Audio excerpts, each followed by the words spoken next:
ಉದ್ಘಾಟನೆ ಮಾಡಿದ್ದೀರಾ.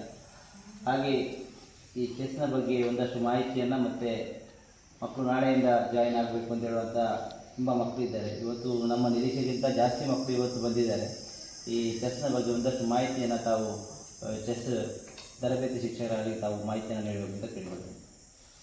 ಈ ಚೆಸ್ಸು ಮಕ್ಕಳಿಗೆ ಅವರ ಬ್ರೈನ್ ಅಂದರೆ ಮೆಂಟಲಿ ಇಂಪ್ರೂವ್ಮೆಂಟಿಗೆ ಆಡುವಂಥ ಗೇಮ್. ಉಳಿದ ಗೇಮಿನಂತೆ ಅವರ ದೈಹಿಕ ಬೆಳವಣಿಗೆ ಅಲ್ಲ, ದೈಹಿಕ ಬೆಳವಣಿಗೆಗೆ ಅದರೊಂದಿಗೆ ಮಕ್ಕಳ ಮಾನಸಿಕ ಬೆಳವಣಿಗೆಯು ಅತ್ಯಂತ ಪ್ರಮುಖವಾಗಿರ್ತದೆ.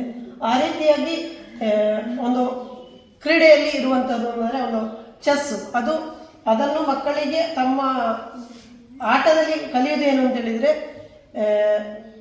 ಒಂದು ಈ ಗೇಮಲ್ಲಿ ಎರಡು ವಿಭಾಗವನ್ನು ನೋಡಬೇಕು. ಒಂದು ನಾವು ಆಡೋದು ಪ್ಲೇಯರ್ ಆಗಿ, ಇನ್ನೊಂದು ಒಪೋನೆಂಟ್. ಆ ಒಪೋನೆಂಟಿನ ಗೇಮನ್ನು ನೋಡಿಕೊಂಡು ನಮ್ಮ ಗೇಮನ್ನು ಸಜ್ಜು ಮಾಡುವ, ಅಂದರೆ ಒಂದು ಕ್ಲಿಯರ್ ಆಗಿ ಹೇಳುವುದಾದರೆ ಯುದ್ಧಕ್ಕೆ ಸೈನ್ಯ ಯಾವ ರೀತಿ ರೆಡಿಯಾಗಿ, ಅದೇ ಇದು ಈ ಚೆಸ್ಸಿನಿಂದ ಬಂದಿರುವಂಥದ್ದು. ಅದರಲ್ಲಿ ಕೂಡ ಯುದ್ಧದಲ್ಲಿರುವ ಹಾಗೆ ಒಂದು ಆನೆ, ಕುದುರೆ, ರಥ, ರಾಜ, ರಾಣಿ ಮತ್ತು ಕಾಳಾಳುಗಳು ಅದೇ ರೀತಿ ಇರುವಂಥದ್ದು. ಅದೇ ರೀತಿಯಾಗಿ ಇದಕ್ಕೆ ಬಂದಂತಹ ಪ್ರಥಮವಾಗಿ ಇದು ಭಾರತದಲ್ಲಿಯೇ ಪ್ರಾರಂಭವಾಗಿ 6ನೇ ಶತಮಾನದಲ್ಲಿ, ಆ ನಂತರ ಉಳಿದ ದೇಶ ಪರ್ಷಿಯಾ ದೇಶಗಳಲ್ಲೆಲ್ಲ ಹಬ್ಬಿ ಅದು ಅಲ್ಲಿ ಹೆಚ್ಚು ಪ್ರಸಿದ್ಧಿಯನ್ನು ಪಡೆಯಿತು. ಹೀಗೆ ಆ ನಂತರದಲ್ಲಿ ಮೊದಲಿನಾಗಿ ಭಾರತದಲ್ಲಿ ಅಂದರೆ ವಿಶ್ವನಾಥ್ ಆನಂದ್ ಅವರು ಅದರಲ್ಲಿ ಭಾರತದಲ್ಲಿ ಪ್ರಸಿದ್ಧಿಯನ್ನು ಪಡೆದು ವಿಶ್ವ ಚಾಂಪಿಯನ್ಶಿಪ್ಪನ್ನು ಪಡೆದರು.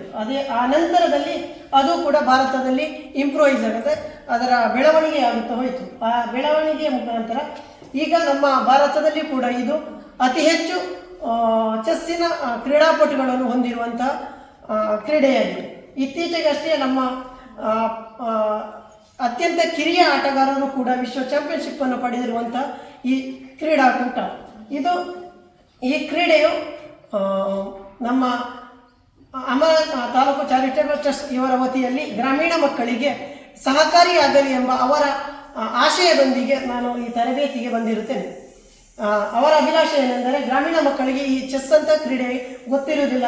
ಅವರ ಅಭಿಲಾಷೆ ಚೆಸ್ಸು ಆಡಿ ವಿನ್ನಾಗಬೇಕು ಅಂತಲ್ಲ, ಅದರಲ್ಲಿ ಅವರ ಮೆದುಳಿನ ಶಕ್ತಿ ಇಂಪ್ರೂವೈಸ್ ಆಗಿ ಬೆಳವಣಿಗೆಯನ್ನು ಹೊಂದಲಿ, ಉಳಿದ ಕ್ರೀಡೆಯ ಜೊತೆಗೆ ಈ ಚೆಸ್ಸು ಆಗಲಿ. ಮತ್ತು ಯಾವುದೇ ಇತ್ತೀಚಿನ ದಿನಗಳಲ್ಲಿ ಮೊಬೈಲಲ್ಲಿ ತನ್ನ ಸಮಯವನ್ನು ವ್ಯರ್ಥ ಮಾಡುವ ಬದಲು ಇಂತಹ ಕ್ರೀಡೆಯನ್ನು ಆಡಿ ಅವರ ಜೀವನಕ್ಕೆ ಉಪಯೋಗವಾಗಲಿ ಎನ್ನುವ ದೃಷ್ಟಿಯಲ್ಲಿ ಇದನ್ನು ಅವರು ಪ್ರಾರಂಭಿಸಿದ್ದಾರೆ.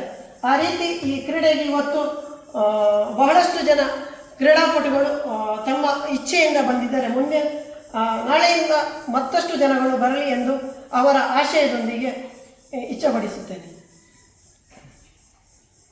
ಧನ್ಯವಾದಗಳು. ಹಾಗೆ ಈ ಗ್ರಾಮೀಣ ಪ್ರದೇಶದಲ್ಲಿ ನಾವು ಅತ್ಯಂತ ಸಣ್ಣ ಒಂದು ಪ್ರವೇಶ ಶುಲ್ಕವನ್ನು ಇಟ್ಟುಕೊಂಡು ಕಾರ್ಯಕ್ರಮವನ್ನು ಪ್ರಾರಂಭ ಮಾಡಿದ್ದೇವೆ. ಯಾಕೆಂತ ಹೇಳಿದರೆ, ಇಲ್ಲಿರುವ ಗ್ರಾಮೀಣ ಪ್ರದೇಶದ ಮಕ್ಕಳಿಗೆ ಅತ್ಯಂತ ಸುಲಭದ ಒಂದು ವ್ಯವಸ್ಥೆಯಲ್ಲಿ ಚೆಸ್ನ ಒಂದು ಅನುಭವ ಸಿಗಬೇಕು ಮತ್ತು ಅವರ ಬೆಳವಣಿಗೆ ಆ ಮೂಲಕ ಆಗಿ ಚೆಸ್ ಒಂದು ಪಂದ್ಯಾಟ ಆದರೂ ಕೂಡ ಅದರಲ್ಲಿ ಕೂಡ ಮಕ್ಕಳು ರಾಜ್ಯ, ಅಂತಾರಾಜ್ಯ ಮಟ್ಟಕ್ಕೆ, ರಾಷ್ಟ್ರ ಮಟ್ಟಕ್ಕೆ ಮಕ್ಕಳು ತಲುಪುವಂತೆ ಆಗಬೇಕು ಅಂತೇಳಿ ನಮ್ಮ ಟ್ರಸ್ಟ್ನ ಆಶಯ ಇದೆ.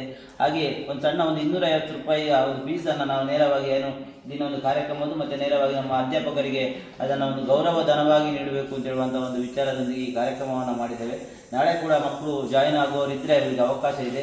ಮತ್ತು ನಾಳೆ ಮಾತ್ರ ಅವಕಾಶ, ನಾಡಿದ್ದಿನ ನಂತರ ಮಕ್ಕಳಿಗೆ ಇಲ್ಲಿ ಅವಕಾಶ ಇರುವುದಿಲ್ಲ ಅಂತ ಹೇಳುವಂಥ ಒಂದು ಮಾಹಿತಿಯನ್ನು ಹೇಳ್ತಾ, ಇಲ್ಲಿಯ ಸ್ಥಳಾವಕಾಶವನ್ನು ನೀಡಿರ್ತಕ್ಕಂಥ ಪಂಚಾಯತ್ನ ಆಡಳಿತ ಮಂಡಳಿ ಮತ್ತು ಪಂಚಾಯತ್ನ ಎಲ್ಲ ಅಧಿಕಾರಿ ವರ್ಗಗಳಿಗೆ ಕೂಡ ಧನ್ಯವಾದಗಳನ್ನು ಹೇಳ್ತಾ ಕಾರ್ಯಕ್ರಮವನ್ನು ಮುಗಿಸ್ತಾ ಇದ್ದೇವೆ.